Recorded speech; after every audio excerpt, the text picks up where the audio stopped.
Hello student, তোমরা যারা ক্যালকাটা ইউনিভার্সিটির আন্ডারে থার্ড সেমিস্টারের ছাত্রছাত্রী আছো এবং তোমাদের ইতিহাস সাবজেক্টটা পাস কোর্সে আছে, তোমাদের জন্য আজকের ক্লাসটা খুবই গুরুত্বপূর্ণ। আজকের ক্লাসে তোমাদের মক টেস্টের একটা প্রশ্নপত্র নিয়ে আলোচনা করব। আশা রাখি তোমরা এই প্রশ্নপত্র থেকে 60%-এর বেশি প্রশ্ন কমন পাবে। চলো তাহলে তোমরা দেখে নাও এবং বড় প্রশ্ন আশা রাখি সম্পূর্ণ অর্থাৎ 100%ই তোমরা কমন পাবে। চলো দেখে নাও আজকের প্রশ্নপত্রটা। এটা আমি এই মক টেস্টের প্রশ্নপত্রটা আগেও আমি আপলোড করেছিলাম, কিন্তু এখন যে সমস্যাটা দেখা যাচ্ছে বর্তমানে, যে নোটিফিকেশানটা বিভিন্ন কারণে ছাত্রছাত্রীদের কাছে যাচ্ছে না, সেই কারণে প্রত্যেকটা ছাত্রছাত্রী কিন্তু ভিডিওগুলো ঠিক সময় মতো দেখতে পাচ্ছে না। কমেন্টে জানাচ্ছে যে আমাদের এই সাজেশান দাও, এই কোয়েশ্চেন দাও, অলরেডি আমি দিয়ে রেখেছি। সেক্ষেত্রে আমি সেই কারণে পরীক্ষা এসে গিয়েছে, সেই কারণে আরও একবার মক টেস্টের প্রশ্নপত্রটা আলোচনা করে দিচ্ছি। তোমরা যারা দেখোনি তোমরা দেখে নাও। 1 নম্বরের যেসব প্রশ্নগুলো রেখেছি দেখো। প্রথম প্রশ্ন, কুতুব মিনারের নির্মাণ কার্য কে শুরু করেন? দ্বিতীয় প্রশ্ন, আমির খুসরো কে ছিলেন? তারপরের প্রশ্ন আছে নব্য মুসলমান কারা? পরের প্রশ্ন, কোন দিল্লির সুলতান সর্বপ্রথম দাক্ষিণাত্য অভিযান করেন?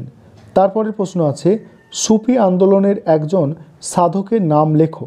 পরের প্রশ্ন, আবুল ফজল কে ছিলেন? তারপরে প্রশ্ন, মধ্যযুগে বাংলার কোন কবি গুণরাজ খান উপাধি গ্রহণ করেন? পরের প্রশ্ন আছে দক্ষিণ ভারতে বাহমিনী রাজ্যের প্রতিষ্ঠাতা কে? নেক্সট আছে খানুয়ার যুদ্ধ কবে সংগঠিত হয়? পরের প্রশ্ন, হলদিঘাটির যুদ্ধ কবে সংগঠিত হয়? পরের প্রশ্ন আছে কোন দিল্লির সুলতান সর্বপ্রথম দাক্ষিণাত্য অভিযান করেন? পরের প্রশ্ন আছে দেখো ফৈজি কে ছিলেন?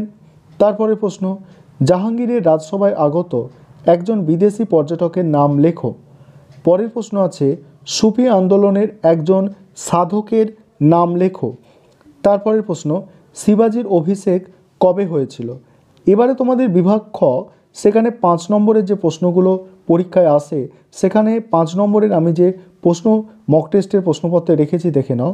প্রথম প্রশ্ন আছে সুলতানের ভূমিকা সম্পর্কে বলবনের কী ধারণা ছিল? দ্বিতীয় প্রশ্ন, ইকতা ব্যবস্থার মূল বৈশিষ্ট্য।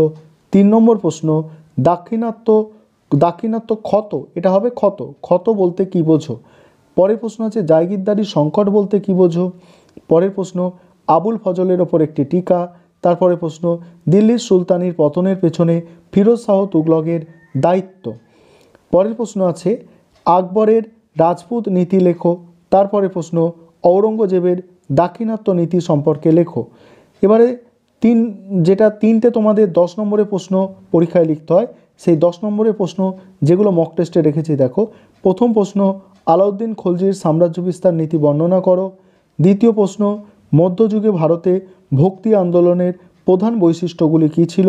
পরের প্রশ্ন, ইলিয়াস শাহী বংশ কোন দিক থেকে বাংলার ইতিহাসে এক নতুন অধ্যায় সূচনা করে? পরের প্রশ্ন আছে দিল্লির সুলতানির সংহতি সাধনে বলবনের কী ভূমিকা ছিল? পরের প্রশ্ন, আকবরের ধর্মনীতির মূল বৈশিষ্ট্যগুলি আলোচনা করো। তারপরে প্রশ্ন আছে মুঘল মনসবদারি প্রথার বিবর্তন আলোচনা করো।